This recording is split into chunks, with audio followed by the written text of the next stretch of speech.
بالله من شرور أنفسنا ومن سيئات أعمالنا من يهده الله فلا مضل له ومن يضلله فلا هادي له وأشهد أن لا إله إلا الله وحده لا شريك له وأشهد أن سيدنا ونبينا ومولانا محمدا عبده ورسوله صلى الله تعالى عليه وعلى آله وأصحابه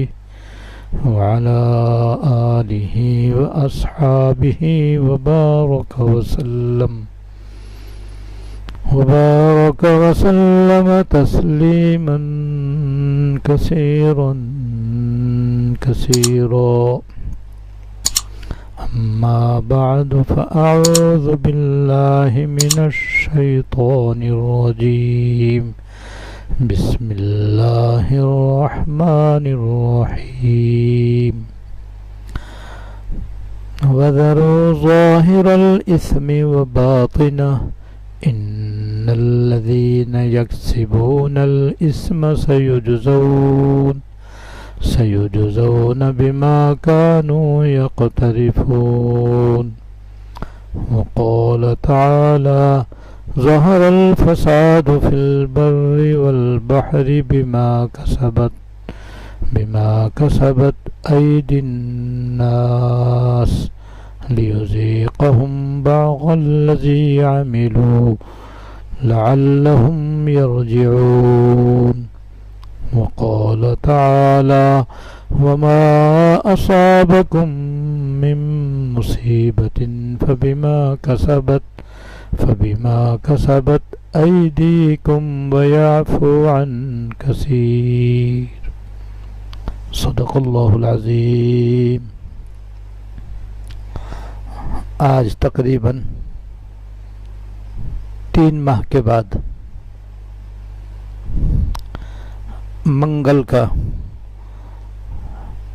بعد نماز عصر یہ بیان آن لائن شروع ہو رہا ہے. کورونا وائرس کی وبا کے عام ہونے کی وجہ سے ماہ شعبان بھی بیان نہ ہو سکا اور رمضان مبارک میں اور رمضان مبارک کے بعد 15 شوال تک یہ سلسلہ عام طور پر موقوف بھی رہتا ہے.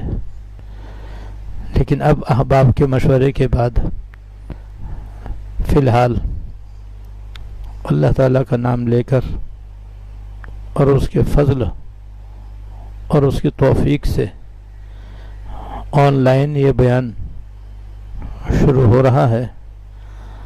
اللہ جل شانہ اپنی بارگاہ میں اس کو قبول فرمائے اور ہم سب کو حکیم الامت مجدد الملت حضرت مولانا تھانوی رحمۃ اللہ علیہ کی مشہور کتاب جزاء الاعمال پر عمل کرنے کی توفیق عطا فرمائے.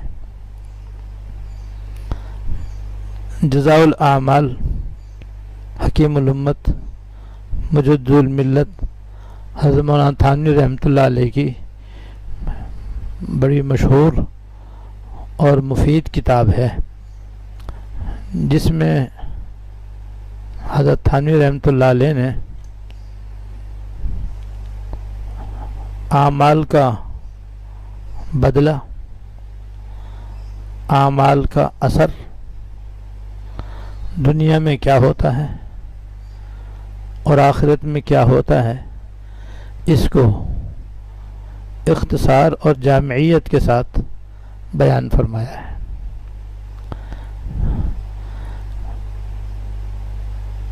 چنانچہ اس کے مقدمے میں خاص طور پر حضرت نے گناہوں کے دنیاوی نقصانات اور کچھ فوائد بیان فرمائے ہیں جو قرآن و حدیث سے ثابت ہیں. میں نے جو آیات تلاوت کی ہیں خطبے کے بعد ان میں بھی اس کا ذکر ہے. اس لیے پہلے میں ان آیات کا ترجمہ اور مختصر تشریح انشاءاللہ تعالی بیان کروں گا تاکہ اچھی طرح ہمارے ذہن میں یہ بات بیٹھ جائے کہ دنیا میں جو کچھ بھی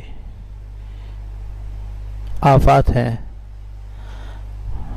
بلائیں ہیں، وبائیں ہیں، مصیبتیں ہیں، پریشانیاں ہیں، حادثات ہیں، سانحات ہیں، قسم قسم کے ناگوار واقعات ہیں، یہ سب گناہوں کی وجہ سے ہیں. اور چونکہ آج کل تقریباً سارے ہی گناہ بے تحاشا ہو رہے ہیں، باوجود اس کے کہ کرونا وائرس کی وبا پوری دنیا کو اپنے لپیٹ میں لیے ہوئے ہے.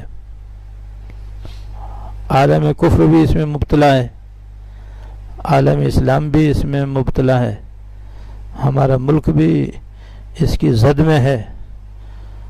ہزاروں وفات پا چکے ہیں اور لاکھوں اس میں مبتلا ہو رہے ہیں، جس سے ہمیں سبق لینا چاہیے تھا، عبرت لینی چاہیے تھی، اور علماء کرام کے متوجہ کرنے کے بعد بطور خاص ہمیں اللہ تعالیٰ کی طرف رجوع ہونا چاہیے تھا. اپنے گناہوں کی معافی مانگتے، اللہ تعالیٰ سے گڑ گڑا کر توبہ کرتے اور اللہ تعالیٰ سے اس مصیبت کے دور ہونے کی دعا کرتے. لیکن ایسا جس قدر ہونا چاہیے تھا نہیں ہوا، نہ ہو رہا ہے. اور جو اس مصیبت کے آنے کا، اس وبا کے پھیلنے کا سبب ہے، یعنی ہمارے گناہ، وہ ویسے کے ویسے ہو رہے ہیں جیسے پہلے ہو رہے تھے. ان میں کوئی کمی نظر نہیں آ رہی.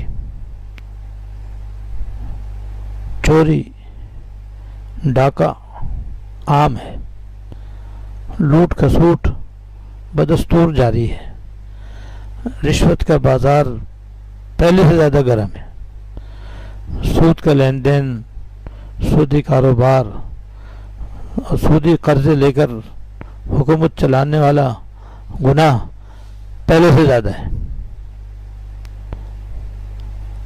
بے حیائی، بے شرمی، عیاشی، بدماشی، بدکاری اپنے زوروں پر ہے. اور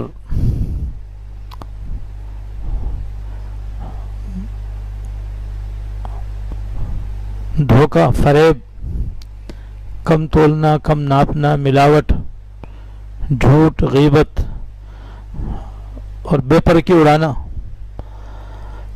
ویسے کے ویسے ہی ہیں جیسے پہلے تھے.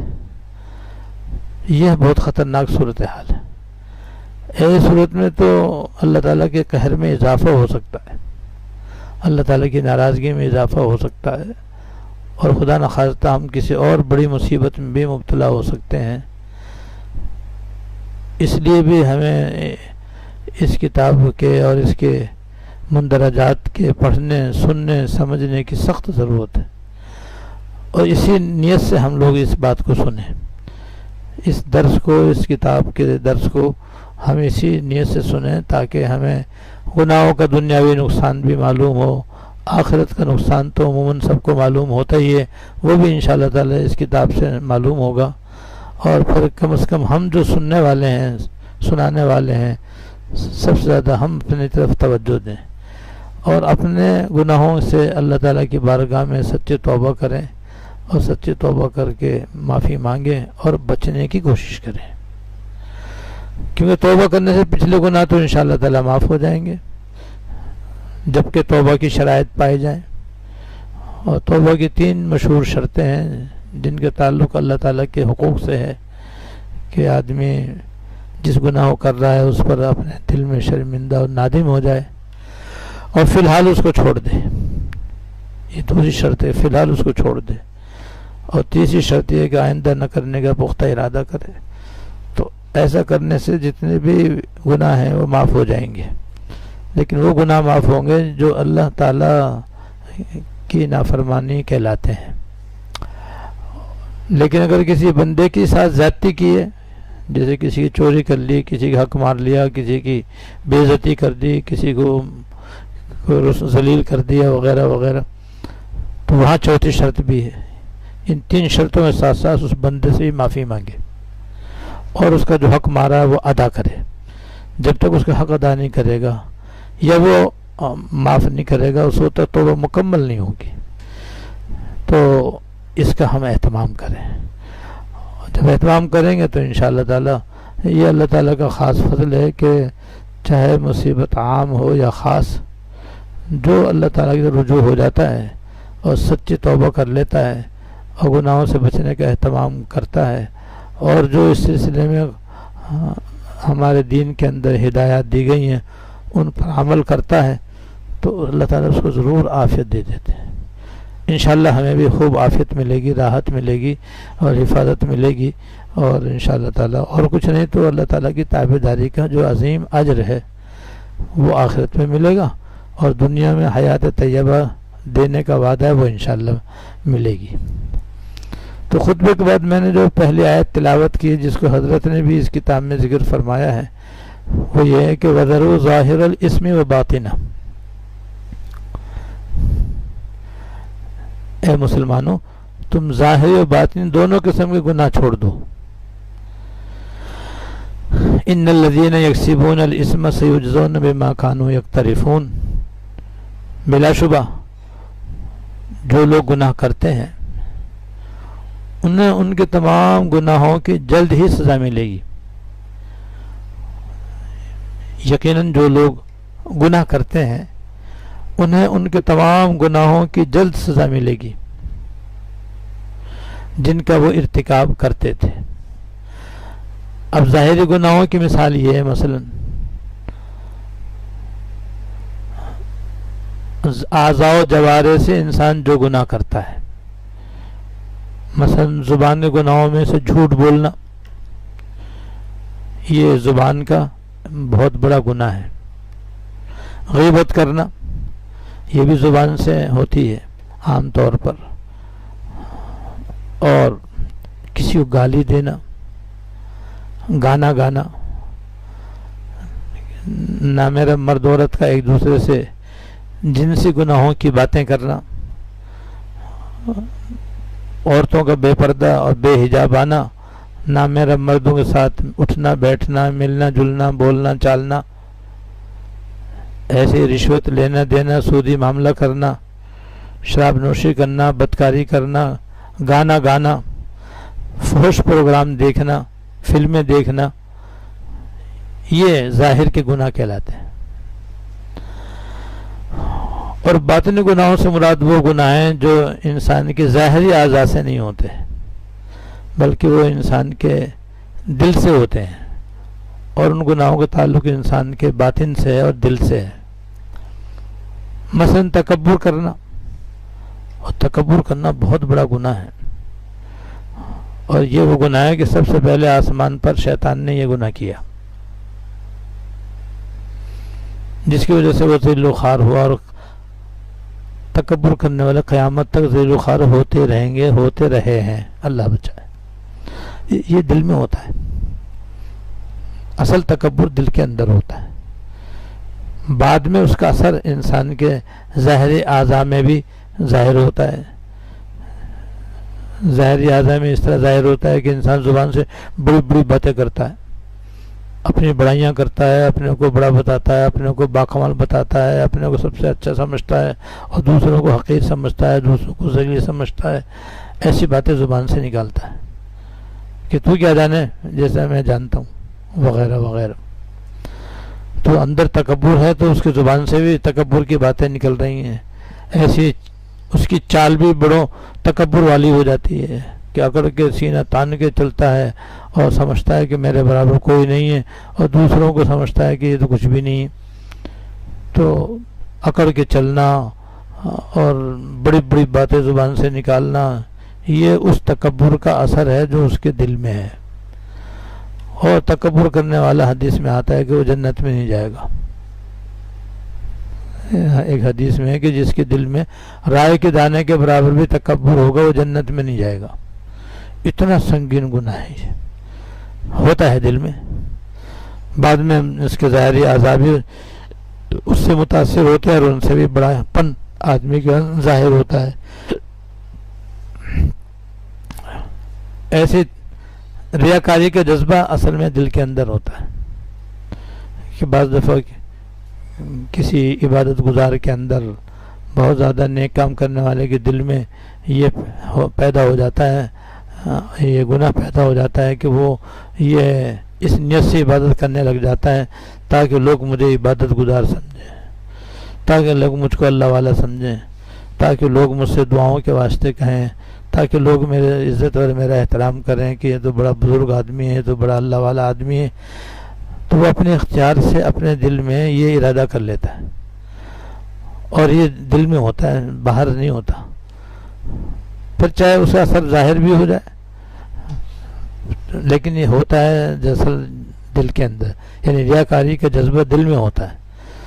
تو یہ دل کا بہت بڑا گناہ ہے, اور اس کی سب جانتے ہیں کہ اس کا وبال یہ ہے کہ ریاکاری سے جو عبادت کی جاتی ہے وہ اللہ تعالیٰ کے قبول نہیں ہوتی, اور اس کا عذاب بھی بڑا سخت ہے جو میں پہلے بھی بیان کر چکا ہوں الحمدللہ. ایسے حسد ایک یہ گناہ ہے, لیکن اس کا تعلق اصل میں دل سے ہے کہ آدمی کے دل میں حسد پیدا ہوتا ہے اور پھر اس کا اثر ظاہر میں بھی ظاہر ہوتا ہے. تو دل میں کسی کے بعض دفعہ یہ آ جاتا ہے کہ وہ دوسرے کی نعمتیں دیکھ دیکھ کے جلنے لگتا ہے کہ اس کو یہ نعمت کیوں ملی, یہ اتنے اونچے عہدے پہ کیوں پہنچ گیا, اور اس کو یہ دنیا میں ترقی کیسے مل گئی, کیوں مل گئی. اور پھر وہ دل میں جلتا ہے اور یہ چاہتا ہے کہ اسی طریقے سے اس کی یہ نعمت چھن جائے. اگر عہدہ ہے تو اس کا عہدہ ختم ہو جائے, اس کی عزت ہے تو وہ خاک میں مل جائے, اگر اس کی دولت ہے تو وہ جاتی رہے, اگر علم ہے تو اسے ختم ہو جائے, اور اگر اس کی کوئی اور خوبی ہے تو وہ جاتی رہے. اور دل میں وہ ایسا سوچنے لگ جاتا ہے اپنے قصد و اختیار سے. یہ حسد ہے جو حرام ہے, اور حدیث میں آتا ہے کہ انسان کے دل میں حسد کا گناہ ایسا ہے کہ جیسے آگ لکڑی کو جلا کر ختم کر دیتی ہے, ایسے حسد یہ بھی انسان کی نیکیوں کو جلا کر ختم کر دیتی ہے. تو یہ باطن کا گناہ ہے, اور بہت سے مرد, بہت سے عورتیں اس گناہ میں مبتلا ہو جاتے ہیں اور مبتلا ہو کر کے اپنا نقصان کرتے ہیں. لیکن یہ حسد نہ آنکھوں سے ہوتا ہے, نہ کانوں سے ہوتا ہے, نہ ہاتھوں سے ہوتا ہے, نہ پیروں سے ہوتا ہے, دل سے ہوتا ہے. تو یہ باطن کا گناہ ہو گیا ہے. اسی طریقے سے بغض اور کینہ, یہ بغض اور کینہ جو ہے یہ بھی باطن کے اندر ہوتا ہے اور انسان کے دل سے ہوتا ہے.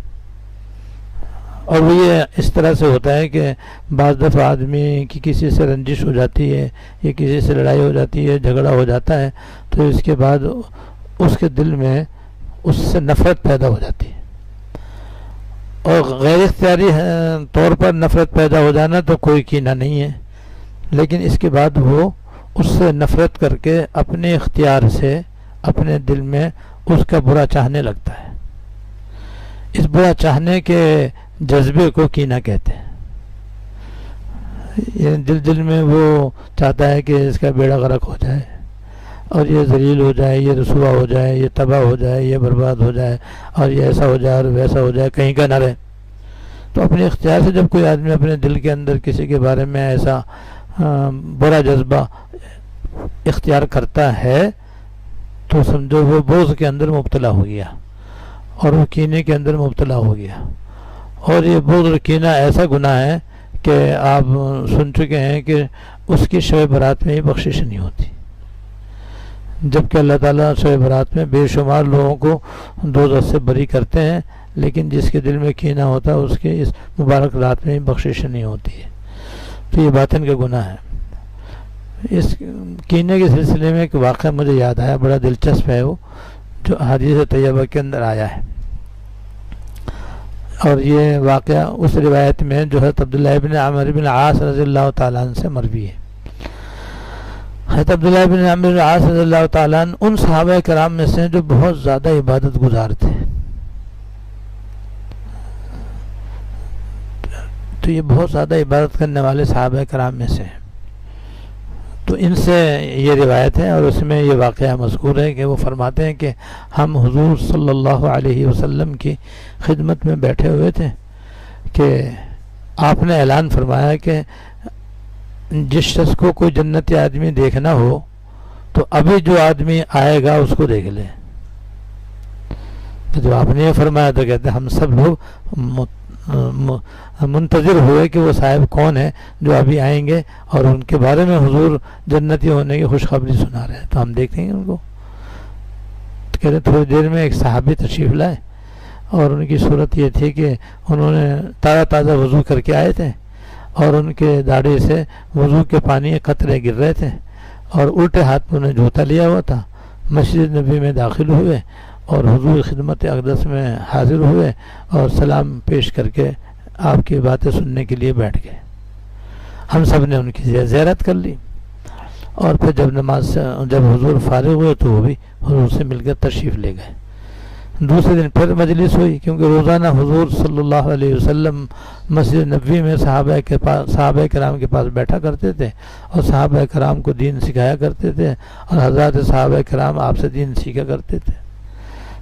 تو دوسرے دن بھی ہم آپ کی خدمت میں بیٹھے. آج بھی آپ نے اعلان فرمایا کہ جس شخص کو جنتی آدمی دیکھنا ہو تو ابھی جو شخص آئے گا اس کو دیکھ لیں.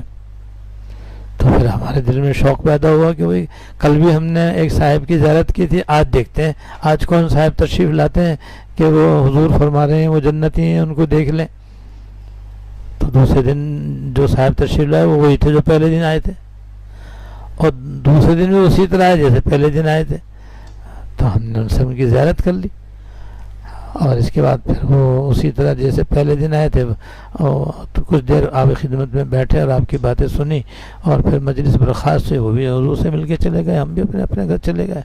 تیسرے دن پھر مجلس ہوئی اور ہم بیٹھے ہوئے تو پھر آپ نے اعلان فرمایا کہ ابھی جو شخص آئیں گے جس کو جنتی آدمی دیکھنا ہو ان کو دیکھ لے.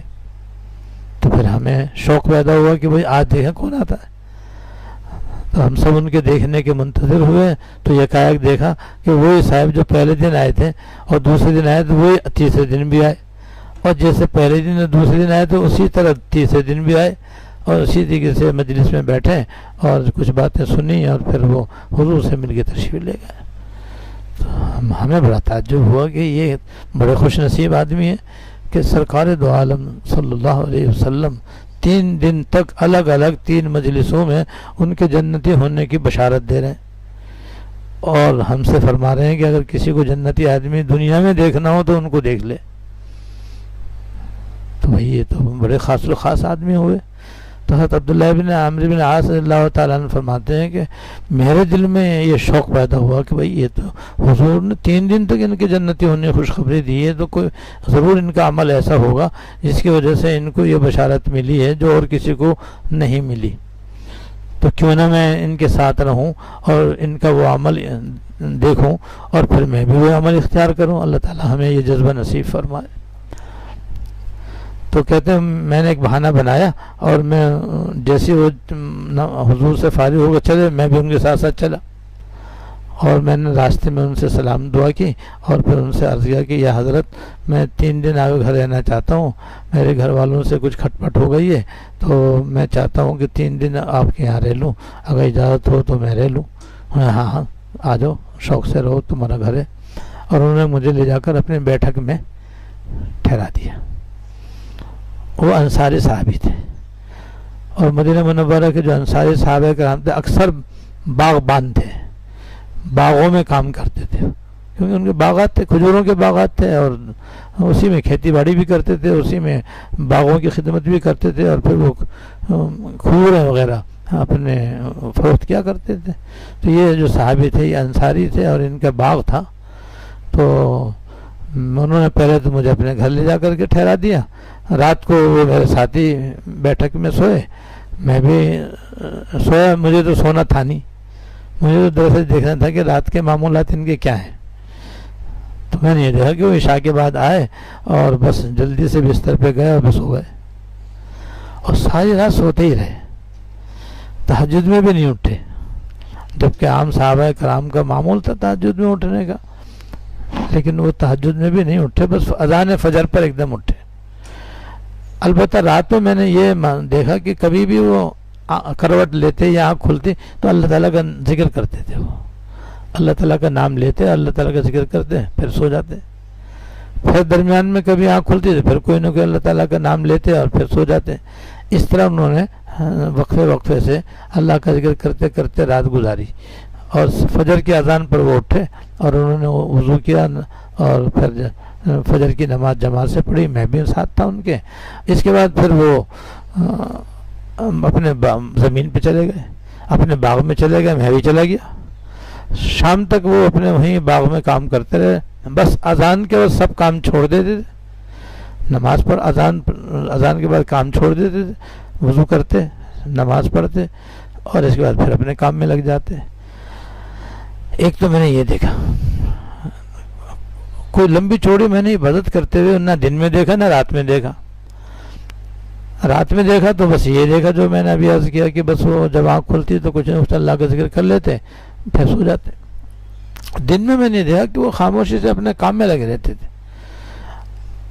اول تو وہ بولتے نہیں تھے, اپنے کام سے کام, لیکن جب بولتے تھے کوئی نہ کوئی بھلائی کی بات کہتے تھے, کوئی نہ کوئی خیر کی بات کہتے تھے, اور نہیں تو بیکار بات کوئی نہیں. گناہ کی بات تو بہت دور کی ہے, وہ تو بہت دور کی بات ہے گناہ کی بات کریں. وہ کوئی بیکار بات بھی نہیں کرتے تھے, بس کرتے تھے تو اچھی بات کرتے تھے, بھلائی کی بات کرتے تھے, خیر کی بات کرتے تھے, ورنہ بس خاموش اور اپنے کام سے کام رکھتے تھے. اس طرح 3 دن میں نے ان کے ساتھ گزارے. جب 3 دن ہو گئے تو مجھے بڑا تعجب ہوا کہ حضور نے ان کو 3 دن تک جنتی ہونے کی بشارت دی ہے. تو میں سمجھ رہا تھا کہ نہ معلوم یہ کتنے دن رات عبادت کرتے ہوں گے اور کیسے کیسے مجاہدے کرتے ہوں گے اور کیسے کیسی تلاوتیں اور تسبیحات پڑھتے ہوں گے. ہر وقت ان کا تو یاد الہی میں گزرتا ہوگا, لیکن یہاں تو کچھ بھی نظر نہیں آیا. تو تیسرے دن میں ان سے ملا اور میں نے ان سے معذرت کی کہ یا حضرت میری دراصل کوئی کھٹ پٹ گھر میں نہیں تھی, وہ تو میں نے ایک بہانہ بنایا تھا. اصل میرا مقصد یہ تھا کہ میں 3 دن آپ کے ساتھ رہوں اور آپ کے ان اعمال کا پتہ چلاؤں جس کی بدولت آپ کے بارے میں سرکار دو عالم صلی اللہ علیہ وسلم نے 3 دن تک آپ کے جنتی ہونے کی بشارت دی ہے, نہ صرف بشارت دی ہے بلکہ یہ فرمایا ہے کہ اگر تمہیں کوئی جنتی آدمی دنیا میں دیکھنا ہو تو ان کو دیکھ لیں. تو حضرت آپ اتنی عظیم بشارت کا مصداق ہیں. تو میں نے ایک بہانہ بنایا تھا آپ کے ساتھ رہنے کا. میرا اصل مقصد یہ تھا کہ میں یہ دیکھوں کہ آپ ایسی کون سی عبادت کرتے ہیں یا ایسے آپ کا کون سا نیک عمل ہے کہ جس کی بدولت اللہ تعالیٰ نے یہ عالی مقام آپ کو عطا فرمایا. اور میری یہ بھی نیت تھی کہ میں بھی پھر وہ عمل کروں گا انشاءاللہ تعالیٰ. تو حضرت 3 دن تک میں نے رات دن آپ کا جائزہ لیا. مجھے تو ایسا کوئی خاص عمل نظر آیا نہیں. اب آپ ہی بتائیے آپ ایسا وہ عمل کون سا ہے جو مجھے تو نظر نہیں آیا لیکن یقیناً آپ کو معلوم ہوگا, تو آپ مجھے بتا دیجئے تاکہ میں بھی وہ عمل اختیار کر سکوں. تو انہوں نے میری ساری بات سن کر کے فرمایا بھائی عمل تو اتنا ہی ہے میرے پاس جتنا تم نے دیکھا ہے. کہا تو پھر حضرت مجھے اجازت دو میں اپنے گھر جاؤں. میں کہا ٹھیک ہے جاؤ. میں چل دیا. تھوڑی دور جب میں گیا تو پھر انہوں نے مجھے آواز دی عبداللہ آؤ. تو میں حاضر ہوا کہ فرمائیے. کہا بھائی عمل تو اتنا ہی ہے جتنا تم نے دیکھا ہے. رات کو بھی میں اتنا ہی کرتا ہوں جتنا تم نے دیکھا ہے. دن میں بھی میں اپنے کام سے کام رکھتا ہوں اور نماز وقت پہ پڑھتا ہوں. باقی اور کوئی خاص عمل نہیں ہے. لیکن ایک بات ہے جو ابھی مجھے یاد آئی ہے, وہ یہ کہ ایک تو جب اللہ تعالیٰ کسی مسلمان کو کوئی نعمت دیتے میرا دل خوش ہوتا ہے. اللہ تعالیٰ جب کسی مسلمان کو کوئی نعمت دیتے ہیں اس کے بعد میں کوئی نعمت دیکھتا ہوں تو میرا دل خوش ہوتا ہے.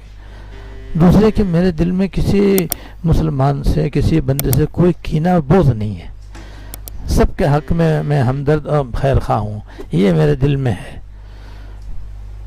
تو میں نے کہا حضرت یہ تو وہ اونچا عمل ہے جس نے آپ کو یہ عظیم بشارت کا مصداق بنایا ہے، اور جو بہت کم کسی کو نصیب ہوتی ہے۔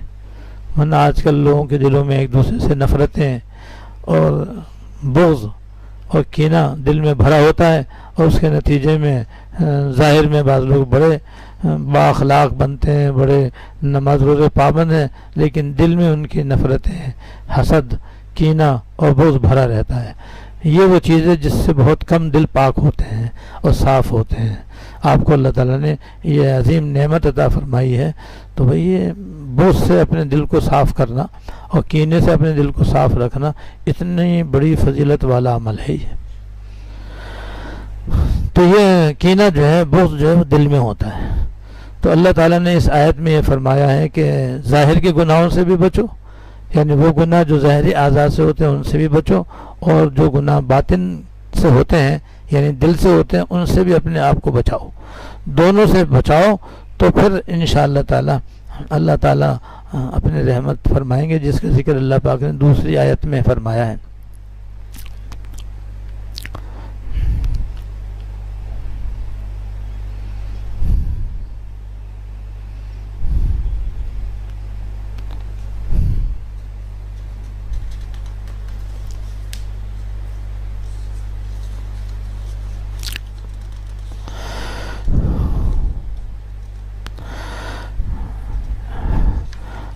حدیث شریف ہے، وہ حدیث شریف میں فرمائے اتق المحارم تکن عابد الناس، یعنی تو حرام کاموں سے بچ تو سب سے بڑا عبادت گزار بن جائے گا۔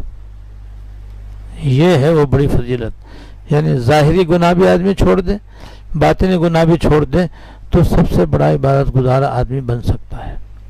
اور یہ نہایت ہی آسان بھی ہے کہ آدمی اپنے آپ گناہوں سے بچائے تو اس میں کچھ آدمی کو خرچ نہیں کرنا پڑتا، بس ہمت کرنی پڑتی ہے ذرا سی۔ اللہ تعالیٰ توفیق عطا فرما دے۔ ہمت کرے تو آدمی زبانی گناہوں سے بچ سکتا ہے، کان گناہوں سے بچ سکتا ہے، ہاتھ پیر کے گناہوں سے بچ سکتا ہے، کیونکہ جس طرح اپنے اختیار سے یہ گناہ ہو رہے ہیں اسی طرح ان سے بچنے کا بھی پورا اختیار اللہ تعالیٰ نے ہم کو دیا ہوا ہے کہ ہم چاہیں تو ان سے بآسانی اپنے آپ کو بچا سکتے ہیں، اور جیسے ظاہری گناہوں سے بچا سکتے ہیں باطنی گناہوں سے بھی اپنے آپ کو بچا سکتے ہیں۔ لیکن اس کی یہ بڑی زبردست فضیلت ہے کہ گناہوں سے بچنے والا جس میں زیادہ وقت لگتا ہی نہیں ہے، کیونکہ بچنا ہے نا، بچنے میں زیادہ وقت نہیں لگتا، مگر اللہ تعالیٰ اس کو سب سے بڑا عبادت گزار بنا دیں گے۔ یعنی جیسے عبادت کرنے والوں کو ثواب عظیم اور اجر عظیم ملے گا، اس کو بھی ملے گا۔ بالخصوص یہ کبیرہ گناہوں سے اپنے آپ کو بچائے گا تو ایک ایک گناہ سے بچنا فرض ہے، جیسے نماز فرض ہے، روزہ فرض ہے، حج فرض ہے، ایسے ایک ایک گناہ سے، خاص طور پر بڑے گناہ سے بچنا فرض ہے۔ جب فرض ہے تو فرض کا ثواب بہت ہوتا ہے، بہت زیادہ ہوتا ہے، وہ انشاءاللہ تعالیٰ اس کو ملے گا۔ اس کے بعد حضرت حامد رحمۃ اللہ علیہ نے یہ بھی ایک آیت لکھی ہے کہ ظہر الفساد فی البر والبحر بما کسبت ایدی الناس لیذیقہم بعض الذی عملوا لعلہم یرجعون۔ لوگوں نے اپنے ہاتھوں سے جو کمائی کی، یعنی جو گناہ کیے، کمائی سے مراد ہے گناہ، کہ لوگوں نے جو اپنے ہاتھوں سے گناہ کیے اس کی وجہ سے خشکی اور تری میں فساد پھیلا اور بگاڑ پھیلا، تاکہ انہوں نے جو کام کیے اللہ تعالیٰ ان میں سے کچھ کا مزہ انہیں چکھائے، شاید وہ باز آ جائے۔ اس آیت میں اللہ پاک نے گناہوں کا دنیاوی اثر بیان فرمایا ہے کہ دنیا میں لوگوں پر جو مصیبتیں آتی ہیں، وبائیں آتی ہیں، بلائیں آتی ہیں، بیماریاں آتی ہیں، پریشانیاں آتی ہیں، بعض وقت قحط پڑ جاتا ہے، مہنگائی کا ہونا بھی قحط کی ایک مثال ہے، کیونکہ قحط کے زمانے میں نہ کھانے کو ملتا ہے، نہ پینے کو ملتا ہے، نہ پہننے کو ملتا ہے، نہ پینے کو ملتا ہے، جو کچھ ملتا ہے انتہائی مہنگا ملتا ہے، جس کو بعض لوگ خرید نہیں سکتے، جس کے نتیجے میں بیچارے قحط میں مبتلا ہو جاتے ہیں، بھوکے مر جاتے ہیں۔ تو یہ چیزوں کی کمی اور اشیاء کا مہنگا ہو جانا یہ بھی قحط ہی کی ایک صورت ہے، لہذا یہ بھی گناہوں کی وجہ سے۔ اسی طرح زلزلوں کا آنا، ظالم حاکموں کا مسلط ہو جانا، یہ ہم دو اپنی آنکھوں سے دیکھ رہے ہیں، چاروں طرف ہمارے ہمارے دور کے حاکم کیسے ہیں، وہ جیسے بھی ہمارے سامنے ہیں بالکل. ان کے حالات روز ہم اخبارات میں پڑھتے ہیں، کیسی تکلیف دہ صورتیں ہمارے یہاں پائی جاتی ہیں، جو عوام کو جو ان کے بنیادی حقوق ہیں وہ تک حاصل نہیں ہیں. ہر جگہ ہر آدمی اپنی جگہ پریشان ہے. تو یہ ظالم حاکموں کا مسلط ہونا بھی بدعمالیوں کا نتیجہ ہے. اور یہ سب مصیبتیں اس لیے آئی ہیں کہ ہم نے اپنے گناہ نہیں چھوڑے. جو گناہ ہم کر رہے ہیں بس وہ بدستور ہوتے چلے جا رہے ہیں. ان کی طرف یا ان کے چھوڑنے کی طرف ہماری توجہ نہیں ہے الا ماشاء اللہ.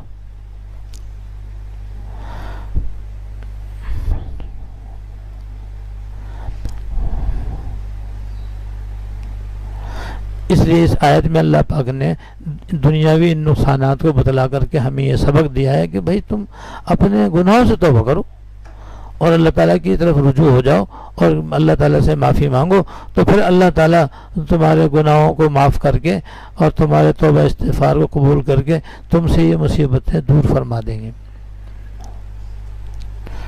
چنانچہ یہ آیت بھی حضرت نے تحریر فرمائی ہے، اور عام طور پر اس موضوع کے دوران یہ آیت بھی بیان کی جاتی ہے، بڑی سبق آموز بھی ہے کہ وما اصابکم من مصیبت فبما کسبت ایدیکم ویعفو عن کثیر. اور تمہیں جو کوئی مصیبت بھی پہنچتی ہے، اب ہر قسم کی مصیبت آ گئی، چھوٹی بھی آ گئی، بڑی بھی آ گئی، ظاہری بھی آ گئی، باطنی بھی آ گئی، کہ وہ تمہارے ہاتھوں کے کیے ہوئے کاموں کی وجہ سے پہنچتی ہے. اور بہت سے کاموں سے تو اللہ تعالیٰ درگزر ہی فرماتے رہتے ہیں. مطلب یہ ہے کہ تمام گناہوں کی ایک دنیاوی سزا ہے اور ایک آخرت کی سزا ہے. آخرت کی سزا تو آخرت میں ملے گی اگر دنیا میں توبہ نہ کی اور اللہ تعالیٰ کی طرف سے معافی نہ ملی، لیکن ان کا جو دنیاوی نقصان ہے وہ دنیا ہی میں آئے گا اور آ کر رہے گا. اور جب بھی کہ اللہ تعالیٰ کی نافرمانی دنیا میں ہوئی ہے، کوئی نہ کوئی وبال دنیا میں آیا ہے. لہذا اب جو موجودہ صورتحال ہے کہ ہم ایک خطرناک وبا کے اندر مبتلا ہیں جو ایسی ہے کہ نظر بھی نہیں آتی، اور ایسی ہے کہ 3 مہینے گزرنے کے بعد بھی اسے کوئی شافی علاج نہیں ملا. اللہ تعالیٰ نے ضرور اس کی کوئی نہ کوئی دوا اتاری ہے جو ہمیں حاصل نہیں ہو سکی، لیکن بہرحال حاصل نہ ہونا ہمارے حق میں تو موجب وبال ہی ہے کہ علاج ہمارا کوئی نہیں ہے. یعنی ایسا علاج کہ جو عام طور پر کارگر ہو، نافع اور مفید ہو. بس معمولی سے 1-2 دوائیں ہیں، بس وہی مریض کھاتا رہتا ہے، پھر کیوں ٹھیک ہو جاتا ہے، کسی کا انتقال ہو جاتا ہے. تو یہ تکلیف ہمارے اوپر جو مسلط ہے، اور پھر اس کے علاوہ بھی مہنگائی کتنی زیادہ ہو رہی ہے، بدامنی کتنی بڑھ رہی ہے، قتل و غارت گری کیسی ہو رہی ہے، کیا کیا ہو رہا ہے، کیا کیا نہیں ہو رہا، اور کیسی معمولی قیمت کی چیزیں کتنی مہنگی فروخت ہو رہی ہیں. وہی یہ سب ہمیں جھنجھوڑ رہی ہیں اور ہمیں اس طرف متوجہ کر رہی ہیں کہ تم جو ہے اللہ تعالیٰ کی طرف رجوع کرو اور اللہ تعالیٰ کی طرف متوجہ ہو جاؤ اور ان گناہوں کو چھوڑو. اب ہم دوسروں سے تو بس دوسروں کے حق میں تو دعا ہی کر سکتے ہیں کہ اللہ تعالیٰ ہم سب کو، سب مسلمانوں کو سب گناہوں سے بچنے کی توفیق دے، اور جو اپنے ماتحت ہیں ان کے اندر اگر ہم کوئی گناہ دیکھیں تو بھئی ان کو بھی روکنے کی کوشش کریں، پیار سے، محبت سے، شفقت سے، نرمی سے، اور سب سے زیادہ اپنی طرف توجہ دیں. سب سے زیادہ اپنی طرف توجہ دیں کہ میں کون کون سے گناہ کر رہا ہوں. یہ ہے سب سے بڑا سبق جو آج ہمیں اس درس سے لینا چاہیے، اور جو حضرت تھانوی رحمۃ اللہ علیہ دینا چاہتے ہیں کہ اپنی طرف توجہ دو کہ مجھ سے کون کون سے گناہ ہو رہے ہیں. بس اسی پر اگر ہمارا عمل ہو جائے تو بس ہماری سمجھو آج ہی سچی توبہ ہو جائے، اور آج ہی ہم انشاءاللہ گناہوں سے بچنے والے ہو جائیں تو انشاءاللہ ہمارے گناہوں کی وجہ سے جو مصیبتیں آ رہی ہیں وہ کم ہونی شروع ہو جائیں، اور یہ وبا بھی انشاءاللہ ختم ہو جائے گی. لہذا ہم اپنا جائزہ لیں، اور ایک ظاہر کا جائزہ لیں، ایک باطن کا جائزہ لیں. ظاہر کا جائزہ تو کوئی مشکل ہی نہیں ہے کہ بھئی ہم دیکھیں ہمیں زبان سے کیا ہوتا ہے، ہم کیا زبان سے کیا نکالتے ہیں. بس ذرا سا اس پہ توجہ دیں کہ ہم زبان سے کیا نکالتے ہیں. صبح شام تک آپ اپنے زبان کی چوکیداری کریں تو پتہ چل جائے کہ کتنی باتیں ہماری زبان سے گناہ کی نکلتی ہیں. جس میں ایک گناہ بتاتا ہوں جو بہت ہوتا ہے اور بہت کم لوگ اس سے بچتے ہیں، وہ بیکار باتیں کہ صبح شام تک ہم بیٹھے رہتے ہیں یاروں میں، دوستوں میں، ساتھیوں میں، ملنے جلنے والوں میں، اہل معاملہ میں، تو ادھر ادھر کی ہانکنا ہماری عادت پڑی ہوئی ہے، بے پر کی اڑانا، بے پر کی سنتے ہی دوسرے کو بتانا اور پھر اس پہ تبصرہ کرنا، بھائی تم نے سنا یہ، اور پھر جناب جو بے پر کی سننی تھی وہ ساری بے پر کی دوسرے کو سنانی شروع کر دی. اس طرح سے صبح شام تک بیکار باتیں، معاملات کے اندر بھی بیکار باتیں بہت ہوتی ہیں، کاموں کے اندر بھی بیکار باتیں بہت ہوتی ہیں، مجلسوں کے اندر بھی بیکار باتیں بہت ہوتی ہیں. اس طرح سے صبح شام تک انسان بیکار باتیں بہت ساری کرتا ہے، جس کا نہ دین کا کوئی فائدہ نہ دنیا کا فائدہ. یہ لایانی گفتگو کہلاتی جو سراسر گناہ ہے. اچھا پھر لایانی کام بھی ایسے ہی ہیں. اگر ہم اپنا ہاتھ پیر کے کاموں کا جائزہ لیں گے صبح شام تک تو اندازہ ہو کتنے کام بے فائدہ کرتے ہیں، ایسے کام جس کا نہ دین میں کوئی فائدہ نہ دنیا میں کوئی فائدہ.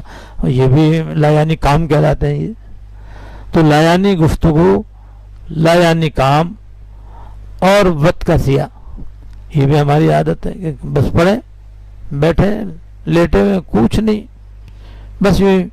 تو بھئی یہ زندگی تو بڑی قیمتی ہے، اس تو ایک لمحہ بھی اگر ہم اللہ تعالیٰ کی یاد میں گزار دیں تو کھرا ہے اور اس کا بڑا اجر ہے.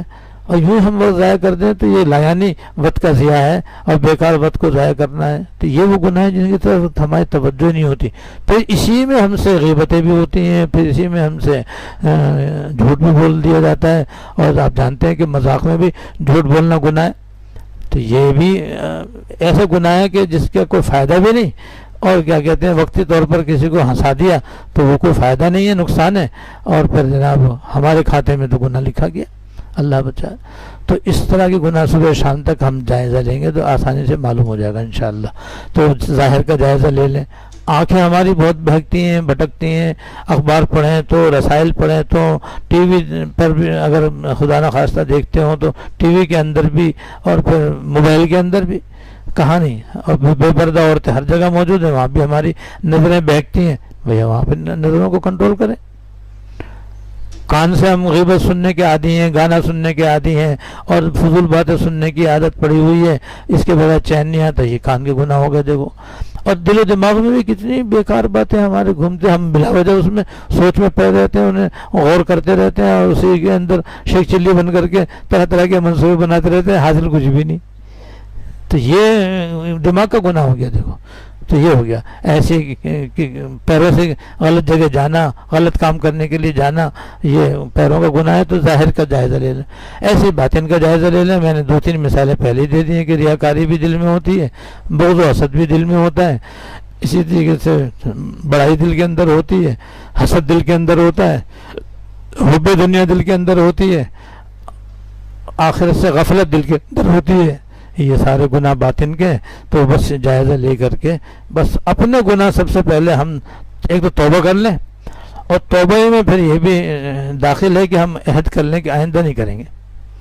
اور جب نہیں کریں گے تو پھر بھائی ہم تو بہت کمزور ہیں، ہمارا عہد بھی کمزور ہے، لہذا فوراً ہی دل و جان سے دعا کریں اللہ تعالیٰ سے کہ اللہ اب تو ہو گئے سو ہو گئے، اب تو میں آئندہ انشاءاللہ نہیں کروں گا، مگر میں کمزور ہوں اور نفس و شیطان مجھ پر حاوی ہیں، لہذا آپ مدد کریے، آپ مدد فرمائیے میری کہ میں اس گناہ سے کسی نہ کسی طرح بچ جاؤں.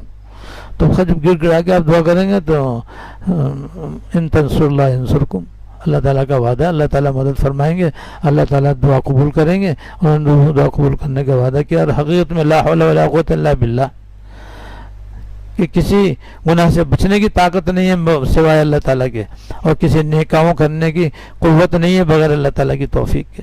تو جب انہوں نے یہ فرمایا ہے تو بس پھر انہیں سے عرض کریں کہ اللہ آپ مدد فرمائیے کہ مجھے گناہوں سے بچنے کی بھی توفیق دے دیجئے اور مجھے اپنی اطاعت و فرما برداری کی بھی توفیق دے دیجئے. تو پھر انشاءاللہ تعالیٰ خیر ہو جائے گی. اور انشاءاللہ تعالیٰ جب اس طرح سے ہم روزانہ اپنا محاسبہ کریں گے اور مراقبہ کریں گے تو بس پھر انشاءاللہ بیڑا پار ہو جائے گا. محاسبہ مراقبہ یاد رکھیں بھائی. مراقبہ یہی ہے کہ یا تو سویرے سویرے 5 منٹ مراقبہ کریں یا رات کو سونے سے پہلے 5 مراقبہ کریں کہ میں نے آج دن بھر کیا کیا ہے. اور اس طرح اپنے ظاہر کا ہم جائزہ لیں، باطن کا بھی جائزہ لیں. اس طریقے سے پتہ چل جائے گا کہ کیا کیا کیا ہے، کیا کرنا چاہیے تھا، کیا نہیں کرنا چاہیے تھا، سب پتہ چل جائے گا۔ جب پتہ چل جائے گا تو اب ہے محاسبہ، یہ ہے محاسبہ، مراقبے کے ساتھ یہ ہو گیا محاسبہ۔ محاسبے کے بعد دعا، تیسری چیز ہے دعا۔ اب دعا کرو کہ یا اللہ جو ہوا میں معافی مانگتا ہوں، یا اللہ آپ میرے رحمت سے مجھے معاف کر دیجئے، اور اس کے بعد پھر دعا کرو کہ یا اللہ مجھے گناہوں سے مجھے بھی بچائیے، میرے گھر والوں کو بھی بچائیے، سب پورے میں مسلمان معاشرے کو بچائیے، اور دنیا عالم کفر کو بھی ایمان دے دیجئے اور ان کو بھی ہدایت دے دیجئے، اور سب مسلمانوں کو گناہوں سے بچ کر اپنی طرف رجوع کی توفیق دے دیجئے۔ اور اس طریقے سے پھر روزانہ دعا کرو تو پھر دیکھو کیسی اللہ تعالیٰ کی طرف سے مدد آتی ہے۔ اللہ تعالیٰ ہم سب کو اس کی توفیق عطا فرمائے۔ واخر دعوانا الحمد للہ رب العالمین۔ دعا کر لیں بھائی۔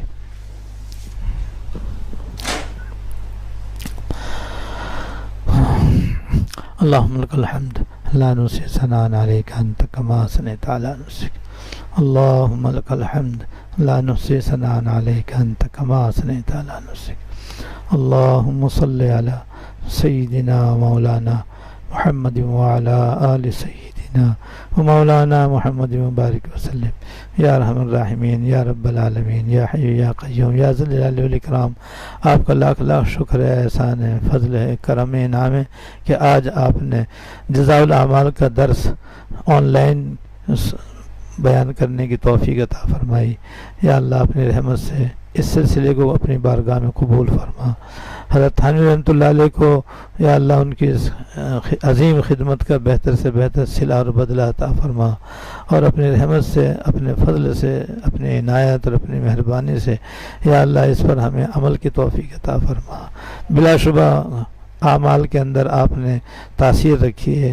اچھے اعمال کا اثر دنیا میں بھی ہوتا ہے، اور اصل اچھے اعمال کا اثر آخرت میں ظاہر ہوگا، جو ہمیں نصیب فرما، ہمیں نصیب فرما۔ یا اللہ بلا شبہ آپ نے گناہوں کے اندر اور برے اعمال کا اثر دنیا میں بھی رکھا ہے اور آخرت میں بھی رکھا ہے۔ گناہوں کی اصل سزا آپ نے آخرت میں رکھی ہے۔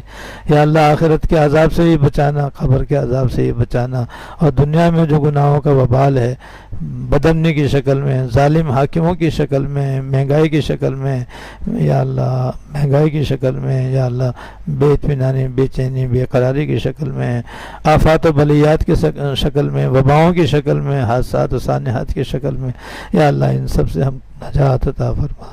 ہم سب کو اپنا جائزہ لینے کی توفیق عطا فرما۔ صبح شام اپنا اپنا جائزہ لے کر کے اپنے اپنے گناہوں کو دور سے سچی توبہ کرنے کی توفیق عطا فرما، اپنے گناہوں سے آئندہ بچنے کی توفیق عطا فرما۔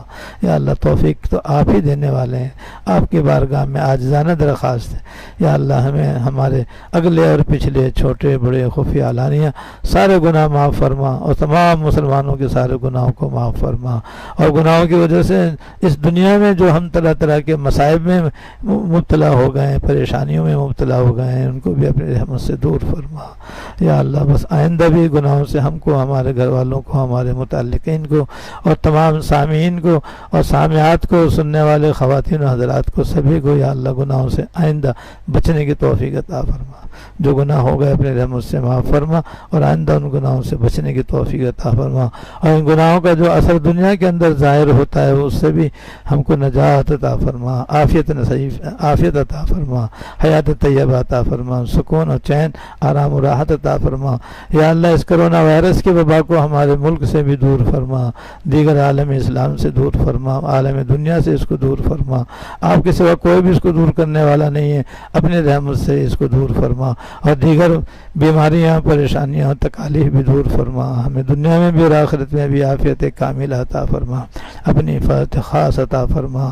اللہم احرسنا بعینک التی لا تنام، اللہم احرسنا بعینک التی لا تنام، واکنفنا برکنک الذی لا یرام، اللہم باقیۃ کواقیۃ الولید، اللہم باقیۃ کواقیۃ الولید۔ یا ارحم الراحمین ہماری چاروں طرف سے حفاظت فرما، ہر قسم کے حادثات سے، سانحات سے، واقعات سے، آفات و بلیات سے۔ یا اللہ ہماری دائیں سے بھی حفاظت فرما، بائیں سے بھی حفاظت فرما، آگے سے بھی حفاظت فرما، پیچھے سے بھی حفاظت فرما، اوپر سے بھی حفاظت فرما، نیچے سے بھی حفاظت فرما۔ یا ارحم الراحمین ہماری اور سب مسلمانوں کی کی مغفرت فرما، اور ہم کو اپنی رحمت سے ظاہراً بھی باطناً بھی اپنی تابعداری کی توفیق عطا فرما، نافرمانی سے بچنے اور توبہ کرنے کی توفیق عطا فرما، فرما برداری کی توفیق عطا فرما، اور ہم سب کی اور جہاں جہاں جو حضرات یہ بیان سن رہے ہیں یہ سنیں گے سب کی نیک مرادیں پوری فرما۔ ربنا تقبل منا انک انت السمیع العلیم وتب علینا انک انت التواب الرحیم، صلی اللہ تعالی علی النبی الکریم محمد و آلہ و اصحابہ اجمعین، آمین برحمتہ۔